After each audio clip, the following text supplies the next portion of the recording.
उनका कहना था कि सभी वैम्पायर्स खत्म हो चुके हैं, लेकिन उनमें से एक फादर चेम्बरलिन ने प्रीस्ट की मदद करने की कोशिश की, लेकिन उसे भी रोक दिया गया और कहा कि प्रीस्ट लोगों का विश्वास हिलाने की कोशिश न करे।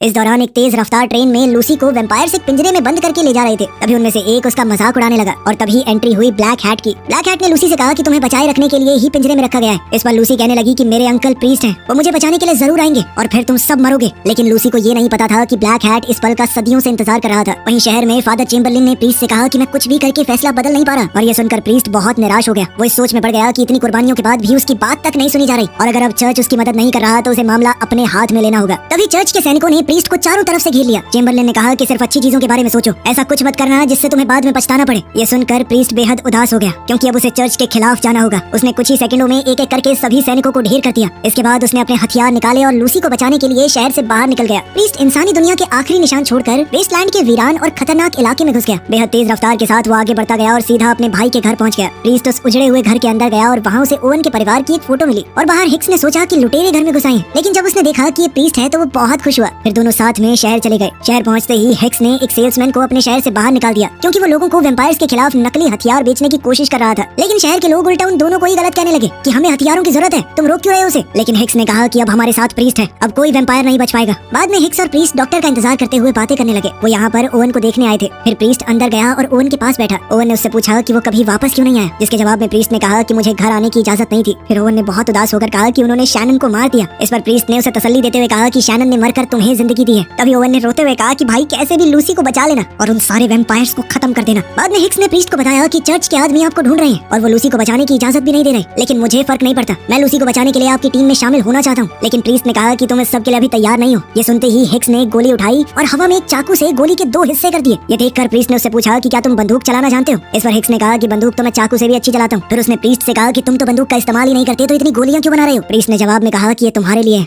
उधर कैथीड्रल शहर में एक लेडी प्रीस्ट को चर्च में बुलाया गया और उसे हुक्म दिया गया कि किसी भी हालत में मेन प्रीस्ट को जिंदा या मुर्दा पकड़ कर लाओ। लेकिन उस औरत प्रीस्ट को पादरी की ये बात पसंद नहीं आई, पर फिर भी उसे मजबूरन हुक्म मानना पड़ा। दूसरी तरफ प्रीस्ट अपने भाई का अंतिम संस्कार कर रहा था। हाँ, ओवन भी अब मर चुका है, उसे शैनन के साथ ही दफनाया गया। जल्द ही हिक्स ओवन के घर पर प्रीस्ट से मिला। उसने पूछा कि क्या तुम्हें कोई सुराग मिला। प्रीस्ट ने बताया कि उसे ऐसे पैरों के निशान मिले हैं जो ना तो वैम्पायर्स के हैं और ना ही उनकी सेवा करने वाले गुलामों के। इसके बाद उन्होंने उस तरफ तलाशना शुरू कर दिया जिस तरफ से निशान आए थे। इसके बाद दोनों सीधा वहाँ पहुँच गए जहाँ कैदी वैम्पायर्स को रखा गया था। हिक्स ने कहा कि ये इंसानों में सबसे गिरे हुए लोग हैं। उनके पास ज्यादा समय नहीं था क्योंकि सूरज अब ढलने लगा था। जैसे ही वो अंदर गए उन्होंने देखा कि वहाँ कोई गार्ड नहीं है। पूरी जगह वैम्पायर्स का ध्यान रखने वाले इंसानों से भरी हुई है। हिक्स समझ गया कि उनमें से ज्यादातर लोग अपनी मर्जी से ये काम कर रहे हैं। वो एक गुलाम के पास गया और तभी गुलाम ने कहा कि प्रीस्ट को यहाँ आने की अनुमति नहीं है, ये जगह हमारी है, हमें प्रीस्ट बिल्कुल भी पसंद नहीं। फिर हिक्स ने उसे बताया कि वो क्या ढूंढ रहे हैं, जिसके बाद गुलाम ने कहा कि हमारे यहाँ ऐसा कुछ नहीं हुआ, कोई लड़की नहीं आई। इसके बाद